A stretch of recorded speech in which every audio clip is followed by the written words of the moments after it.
I'm glad to see everybody. It looks like I just lost access. For some reason, I'm losing access to one of my Facebook pages, so I apologize for that. But for all of you that are here, welcome. Please check in, family. Let us know where you're hailing from. I'm so glad to see you all today. Some of you have already heard this news, and I did share a little bit about it on yesterday, but I promise to go into more detail today about what's going on in the banking industry as it relates to the revaluation of currencies. Now, keep checking in. And before I go deep into the podcast, let me just say that a revaluation is just reinstating the value of a country's currency back based on the assets held by that country. So it's reinstating or reinstalling a country's currencies based on the resources and assets that the country has. So we are waiting for a global currency reset where all the currencies worldwide will be revalued or reinstated back to their rightful places based on the resources that each countries have.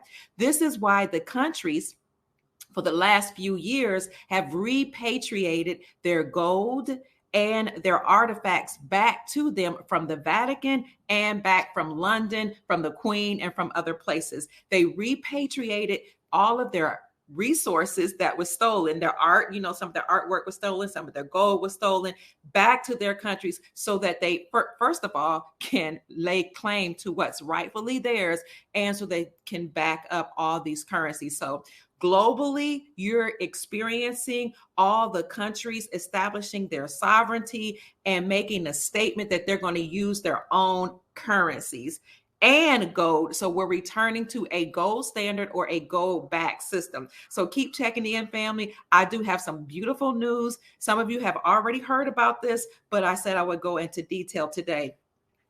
Now, if you missed it yesterday, we talked about how King Charles only has 6 months to live. Pay attention to all of these numbers, 6 months to live.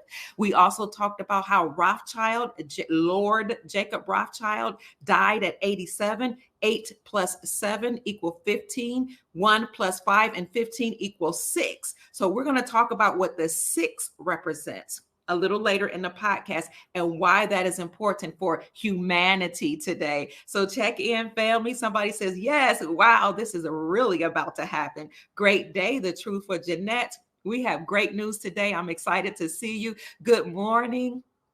Champion, it's so good to see you as well. Hello, keep checking in, family. You're telling each other good morning, grand rising. Peace, Rodney Bay. I'm always happy to see you. Let's go. Let's get this party started. Sending love. Keep checking in, family. I don't want to keep you long. Good evening. Who is this? Kathy from England. Wow, it's good to have you here. Charlotte's checking in the house. Let's see, very exciting times from Orlando. You're only, about 2 hours from me? I'm in Jacksonville, Florida. Good afternoon, Immaculate Cleaning Company, Green Clean Company, excuse me. She's from, he or she, I don't know, female or male, but from Charlotte. Good evening from the UK. Hi, Mike. It's good to see you as always. Oh, Modesto, California is in the house. Keep checking in, family. Good afternoon, Ronell Bay. I'm so excited. Hi, family. Peace to you all. Hi, C. Lackey, Daniel, Stephen. It's so good to see you. Brother Jamal's in the house, always a faithful viewer. I'm so glad to see you. Family, this is exciting news for those of us who hold currencies. And so many people may be watching that don't know about exotic or foreign currencies. So for many years, some of us have been, or maybe just recently years, have been collecting the Iraqi dinar, the Vietnamese dong, the Venezuelan bolivar, the Afghani, the Indonesian rupiah, the Indian rupee, and some other currencies. These are the currencies or the money held by each country. Now, the reason why people are collecting these is because they're preparing for, like I said, a reinstatement of the natural lawful value of those currencies during this global currency reset. Looks like, I'm sorry, I keep losing certain social media. I don't know why. Losing access to this podcast. I don't know why they keep kicking people out of the podcast. But many people are preparing for a revaluation. So keep checking in while I gather my thoughts. When the StreamYard has let me know that they're kicking me out of certain social media platforms, but that's okay. We're going to keep going. So what happens is whenever the United States met with a country that did not want to go along with our financial system, or they did not want to go along with the Federal Reserve banking system, then, or use the United States dollar for trade, then the United States government would send our military over to those countries and start a war. So we would start a war, and or we would put sanctions on those countries just for not wanting to play along and using the United States dollar for trade. Well, that happened with Kuwait, some of the other countries. So when the United States would send military over to those other countries and start a war, the military at the high level, people who knew what to do and knew what was really going on in the financial sense behind the scenes, would buy that country's currencies while the currency was low. So when you cause a war, like say in Kuwait, then the country's currency would become significantly devalued because of the war. And you will have decimation of the economy over there, such as in Kuwait. So military, high professionals in the military, so-called elite families, billionaires all over the planet, CEOs of banks, and just billionaires all over the planet will go to those current countries, buy the devalued currency, and then wait until after the war. Hold on to the currency and wait till after the war. Then after the war, the United States would go back into the country, rebuild it. And then the country's GDP would explode. The country's currency would revalue or be reinstated to its lawful or natural value. And then those military professionals, elite people, billionaires who had bought the currency while it was devalued and decimated through war, they would then, after the war, go to the bank and exchange and get a higher exchange rate. And they became millionaires and billionaires overnight. Well, that happened as recently as 1991 in Kuwait. And now some people are just finding out about that, because whereas before only the elite knew about it, now the creator and certain people up in the military want us, we the little people, or we the everyday people, to know about these revaluation of currencies. So now that you're having a global currency reset, not to be confused with the Great Reset, the global currency reset is a resetting of the financial system, the destruction, of the SWIFT system based on the United States dollar, completely decimating it, and a resurrection of a gold back system. So now you're having a global currency reset where all the currencies worldwide are being reset back to their normal value based on the country's resources that each country has, and all the country's currencies will be 1-to-1. So let me slow down. I want to take my time because I have a lot of information in my head and sometimes I get kind of thrown off. So bear with me, family. Keep checking in and let me know if you have something to add to the conversation. And if you also if you want to join the conversation, I can send you a link. I love you too. I love you back. I can send you a link and you can join the conversation, especially if you have something, hello, my darling, to add. Okay. So what is going on in the news? I see you checking in. What has most recently happened, global banks met to prepare for Basel III compliant Tier 2 notes. Most of you are familiar with Basel III compliancy. Basel III banking compliancy just states that banks had to be monitored and they had to institute certain regulations and rules to make sure that the banking system was lawful and fair. Okay, lawful and fair. So no longer could they do nefarious banking practices like steal your money out of the banks, trade with your money. They can no longer exact usury or interest rates on certain loans, and all of the credit policies, all of that came under fire and under scrutiny by the good people who are in power now that have decimated, or I should say taken down, the nefarious banking policies. So Basel III compliancy says that they had to first recognize gold as a Tier 1 asset. Gold being a tier 1 asset means that gold now has to be recognized as money. Well, the second part of Basel III compliancy means that now that the banks had to accept or prepare for revaluation assets or revaluation reserves. And I'll go into that in a little detail right now. I'm going to show you the article that talks about, wow, I got kicked out of another, Twitter just kicked me out, not Twitter, one of the social media platforms. So let me show you this article right here, family.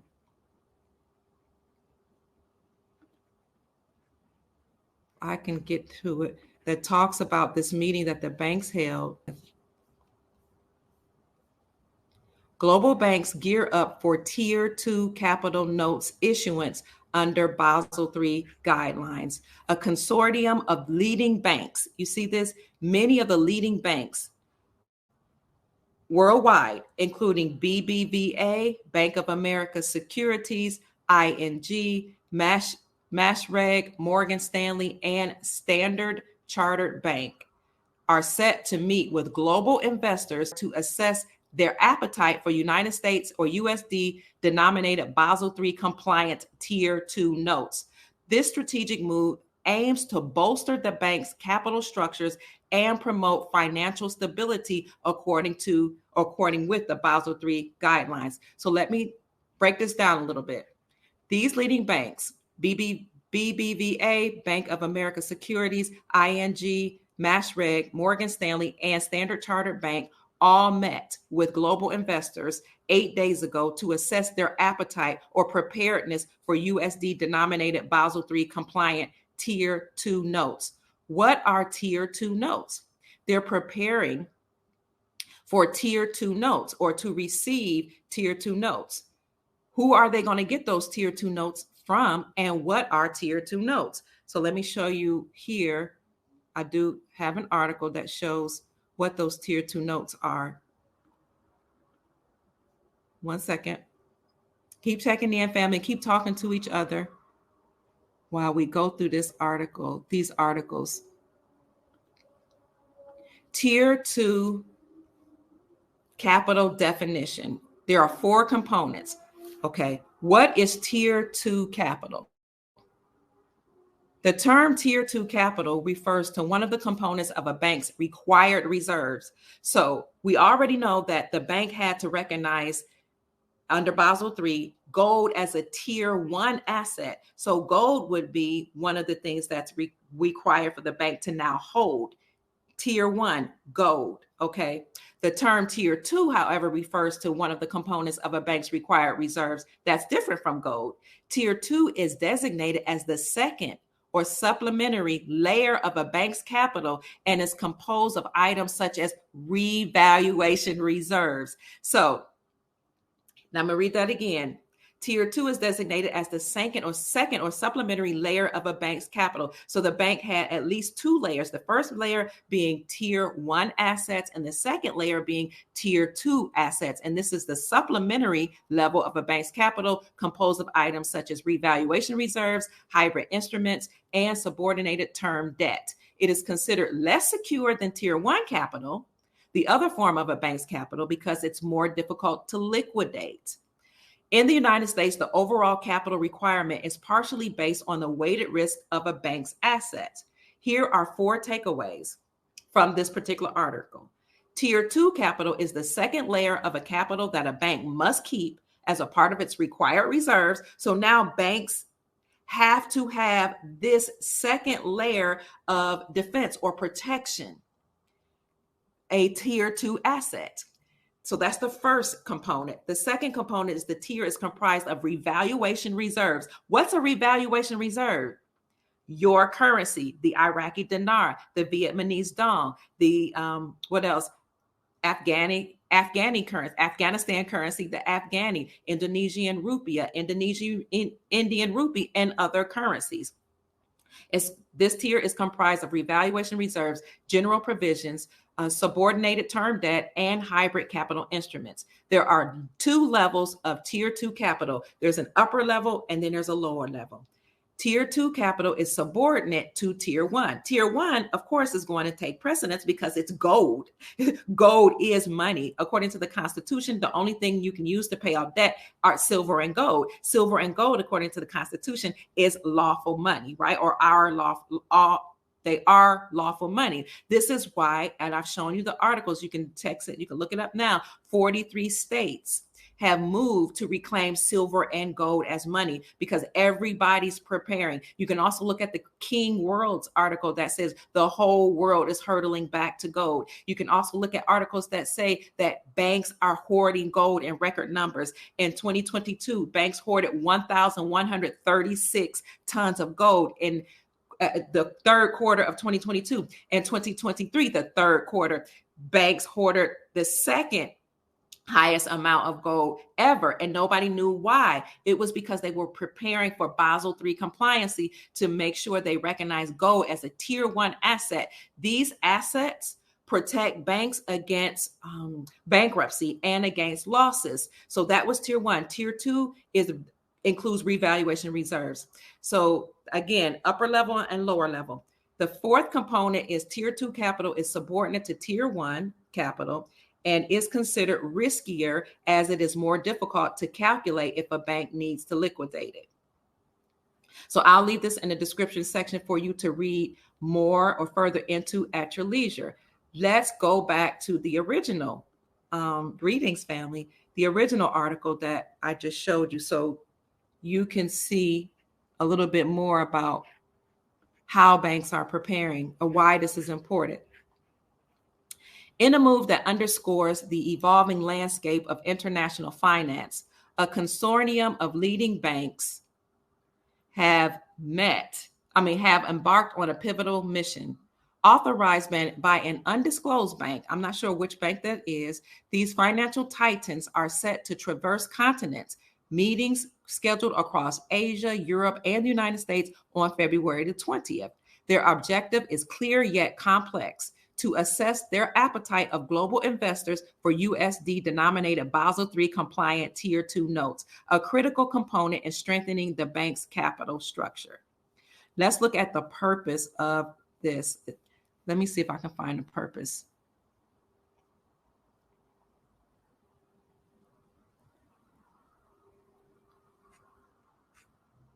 Here it is.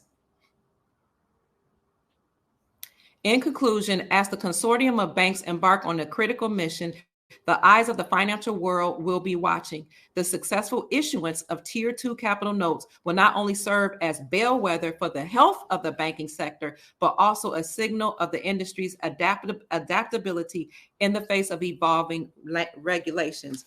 Why? Let me see if I can show you it in this article, because the purpose of Tier 2 notes is to provide an additional buffer to protect the bank from losses and to avert bankruptcies. Let me see if I can find it here. Oh, here it is. The essence of Tier 2 capital. In other words, the banks are preparing for a revaluation of currencies and the currency exchange because they need your foreign currencies, these revaluation assets, in order to bolster the bank's health and in order to protect them against losses and to protect the banks against bankruptcy. And you can see it here in the essence of of Tier 2 capital. At the heart of this financial maneuvering lies the concept of Tier 2 capital, a term that resonates with significance in the corridors of global banking. Tier 2 capital, as defined under the Basel III guidelines, plays a vital role in a bank's ability to absorb losses and avert bankruptcy. So the banks need you. The banks need me to bring in our currencies, and they're going to give us an exchange rate, of course, in order to protect the bank against losses. This is why I don't support the ideologies that you need to have a non-disclosure agreement or an NDA. I don't believe you have to sign an NDA with the banks when you make these exchanges, because they need you. The bankers are now working for you. The banks now work for we the people.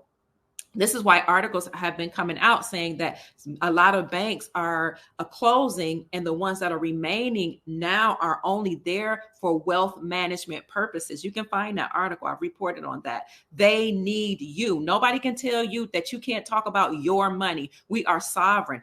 Our republic has been restored. It's time that we start operating in our sovereignty. They need you for the health of the bank. They need you to protect themselves from bankruptcy, to protect themselves from losses. So if anybody needs to sign a non-disclosure agreement, it would be the bankers. In my eyes, they need to keep their mouth shut about what you're holding. Also, a non-disclosure agreement is only something that you sign if this is information that's not been made known to the public. Well, the public knows about the revaluation of currencies and the global currency reset now, so I don't happen to believe that you have to have a non-disclosure agreement. So here again, at the heart of this financial maneuvering lies the concept of Tier 2 capital, a term that resonates with significance in the corridors of global banking. Tier 2 capital, as defined under the Basel III guidelines, plays a vital role in a bank's ability to absorb losses and avert bankruptcy. It comprises elements such as undisclosed reserves, subordinated term debt, and hybrid instruments, which collectively provides a buffer against financial distresses. Your currencies that you hold provide a buffer against financial distresses. So the banks need you and they need me. And according to these articles, they met on February the 20th to determine their appetite, their preparedness for receiving your currencies and the revaluation or the exchange of these currencies. This is an exciting time to be alive. This is excellent, exciting news. So if you have currencies, hold on for dear life, or as people in the financial world say, hodl, hold on with everything you have. Do not exchange or give up your currencies. Don't get discouraged. Stay encouraged. The issuance of Tier 2 notes, therefore, is not just a matter of regulatory compliance, but a strategic move to fortify the bank's resilience against unforeseen economic shocks. This explanation here is also the reason why I don't necessarily feel comfortable about going to a strange place that might be privately owned and call themselves a redemption center. Now, maybe people that use the word redemption center, maybe they're referring to the banks, but I'm not going to a place that calls itself a redemption center. I need a bank that is Basel compliant, including Basel III compliant, and that's being regulated so that I know that they are being regulated by benevolent factors and by we the people. So I don't want an 800 number. I don't need it. Anybody can buy an 800 number. This is just Dr. Kia Pruitt talking. Now I support and I am okay with people that say we're going to have an 800 number. It's just not something that I'm comfortable with, because anybody can buy an 800 number. How do I know it's the right number to get? And I'm not necessarily in agreement that you have to sign a non-disclosure agreement, because nobody can tell me how to manage my money, what to do with my money, how much I'm going to get. I can tell you to sign an NDA and keep your mouth shut as a banker. And I don't want to go to nobody's private redemption center. This is just Dr. Kia Pruitt. I need to go to some place that I believe is heavily regulated and Basel compliant. So having said that, let's move along. If you need more information about what's going on economically and even geopolitically, then I thank you. I would recommend, and I've said this before, that you follow Ariel on Twitter. And I have to give credit to where credit is due, because even though I had this information and people sent me articles or just said, did you know about this? Like a week or two ago, I wasn't confident enough to actually explain it until I researched and I kept reading and asking questions. And then I went to Ariel's Twitter account to see if he was speaking on it. So let's see what he has to say about this. Ariel here, this is what he looks like on Twitter. I recommend you follow him. This was an official banking announcement, he said. Global banks gear up for Tier 2 capital notes issuance under Basel III guidelines. And let's see how he makes it plain for us. The purpose of Tier 2 reserves. Tier 1 capital. This is the thick, strong inner wall, he says, made of things like shareholder equity and retained earnings. And I'd like to add gold, because we know gold became banks had to recognize gold as a Tier 1 asset under Basel III compliancy. It's the first line of defense against financial trouble. Secondly, Tier 2 capital is a second wall that's not as strong as the first one, but still valuable. It's made up of things like undisclosed reserves, subordinated debt, and hybrid capital instruments. And one article says also revaluation reserves. So revaluation reserves, including your Iraqi dinar and all those other currencies. Tier 2, a revaluation asset, I should say, excuse me, not a revaluation reserve, a revaluation asset. So a revaluation asset are those currencies such as the IQD or Iraqi dinar and other foreign currencies. All of those are considered as it relates to banks now having to be recognized as having Tier 2 assets.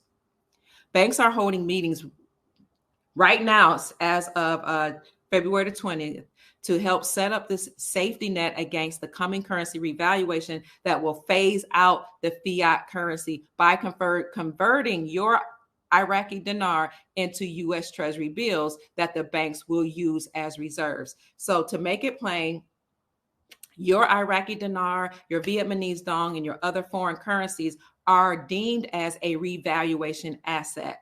Banks are preparing to receive your revaluation asset and to be able to handle the amount of revaluation assets or currencies that you're going to bring in, because they need those currencies to bolster them and to buffer them, against any type of financial loss or bankruptcy. So you will basically create, you and I, if you have currencies, a financial blanket against the coming black swan event when banks will have to weather the storm. So if you happen to have, let's say, 10 to 50 million IQD, you just bolstered the reserves of the bank that will do your exchange. The purpose of Tier 2 reserves, like other elements of Tier 2 capital, is to provide an additional buffer to protect the bank from losses. It acts as a cushion before the bank has to tap into core capital and potentially affect its ability to lend money. So he says, to further break it down, it just means the assets that you have absorb losses. If the bank faces bad loans or other financial difficulties, then Tier 2 reserves can be used to absorb those losses before they reach the bank's capital. This helps to protect depositors and other creditors. Next, it maintains financial stability. By having a strong Tier 2 capital base, banks can weather financial storms more easily and maintain their ability to lend money and support the economy. He asked the question, do you now understand your role as a currency holder? You and I will be the lifeline of banks going forward. So now we have a whole new type of banking system. You and I will be the lifeline of the banks. The banks know this, which is why they're preparing to serve your best financial interest once the IQD is trading globally on the Forex market. The only thing I understand or overstand we're waiting on now is for the IQD to trade globally on the Forex market. So I hope that's brought some ease to your mind for those of you who have currencies. Let me take just a pause to see what some of you all are saying or some of the questions that you have. Thank God for you blowing the lid off all those junk protocols. Thank you. I heard from two people that the FDIC lifted how much you're allowed in your bank accounts. They're saying you're allowed 2 million, not 250,000. Oh, okay, good.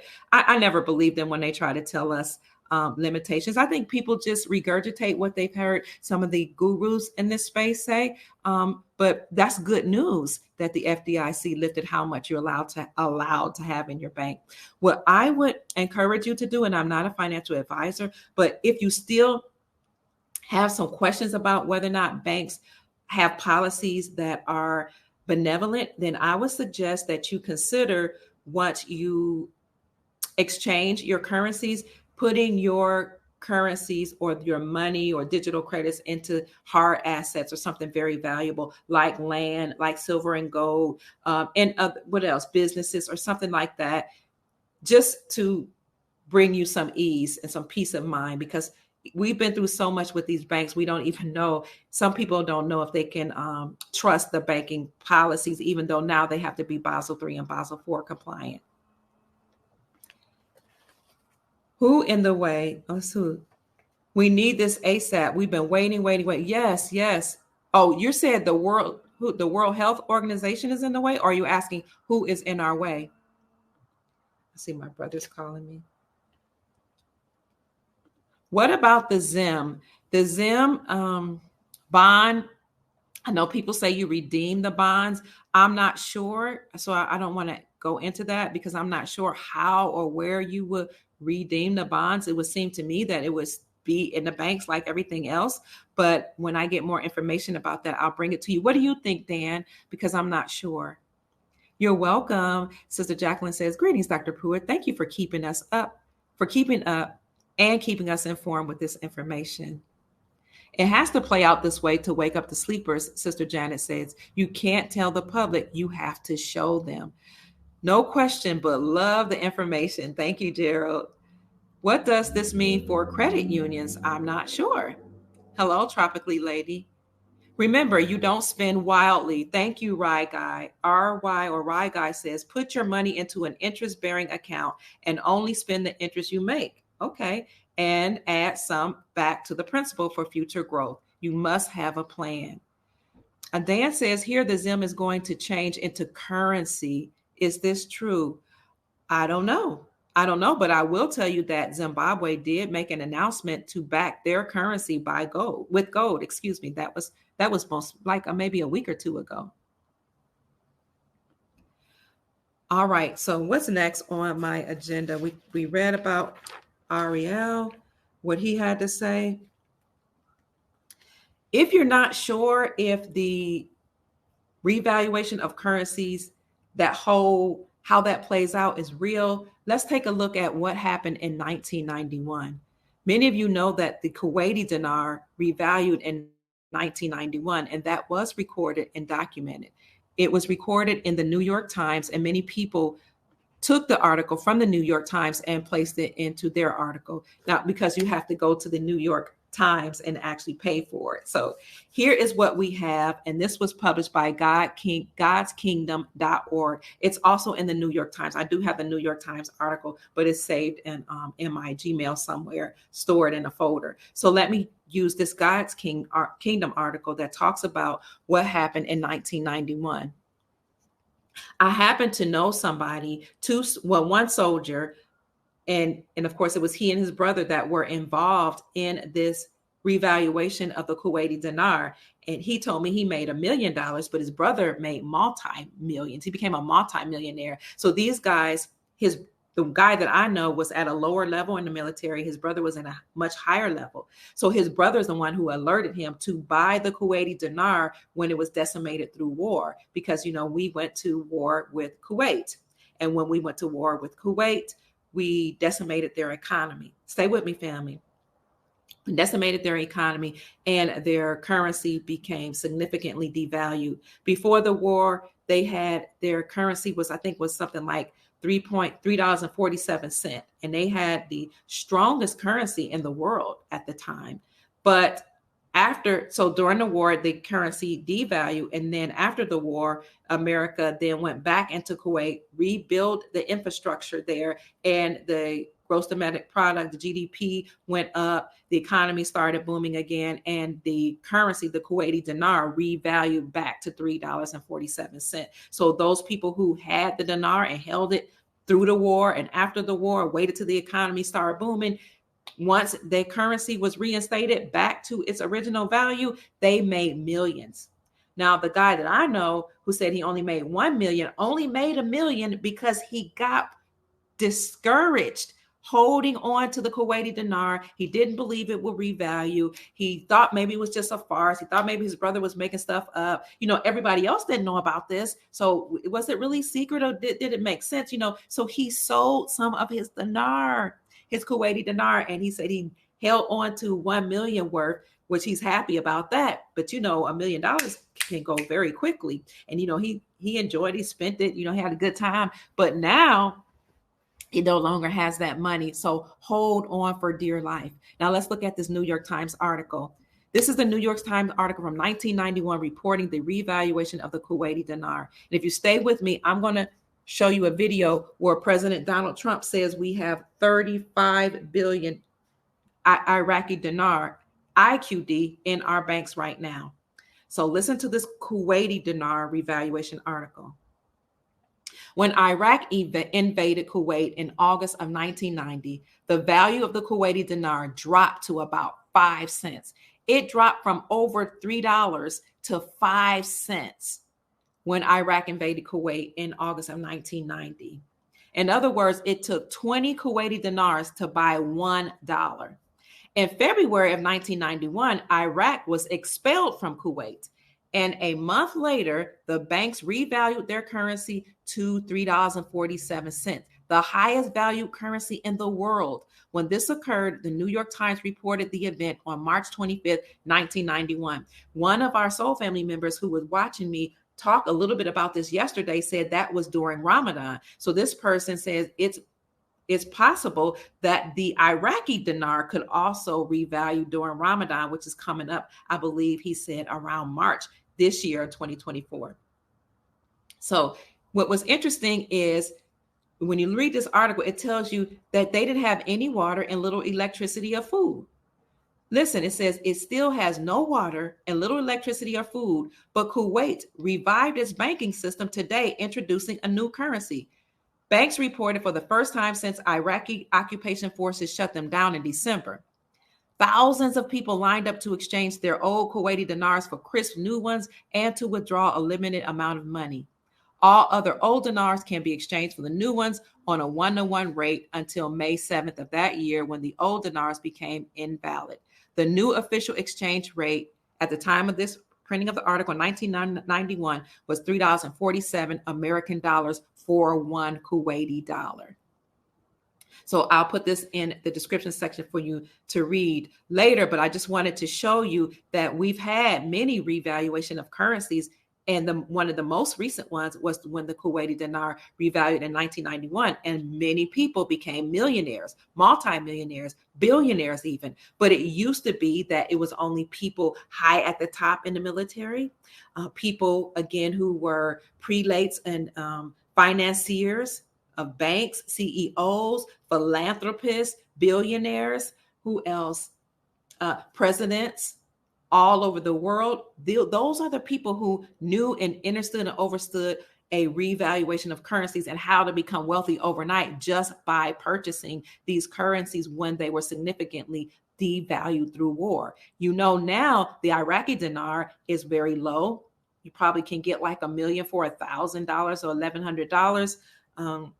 The dong, you can get the Vietnamese dong, you could purchase right now $70 for $68 to $75 for $1 million. The Zims are very inexpensive. The Zim bond notes, and you want to get, if you are into the Zim or Zimbabwe, you want to invest in that country. Notice at the top of their bond, it says, at the top left corner, it says, this is a promise to pay the holder upon this is a promise to pay the bearer upon demand. You want the 2008, 2009 AA or AB series. So those are very inexpensive, as well as some of the other currencies that people are buying and hodling or holding on for dear life. So the Kuwaiti dinar was one that a lot of people did not know about, but it did revalue in 1991. It revalued in the dark. They had little electricity and no water, but yet people were going to the banks. So this leads us to believe that it's possible that we will have a black swan event that will either lead into the revaluation of currencies and exchanging of currencies, or this financial collapse. It will be the black swan event. Either way, we know that we have to have a revaluation of currencies and a global currency reset in a time where you and I will be able to take our currencies into these Basel III and Basel IV compliant banks in exchange because we need them and they need us.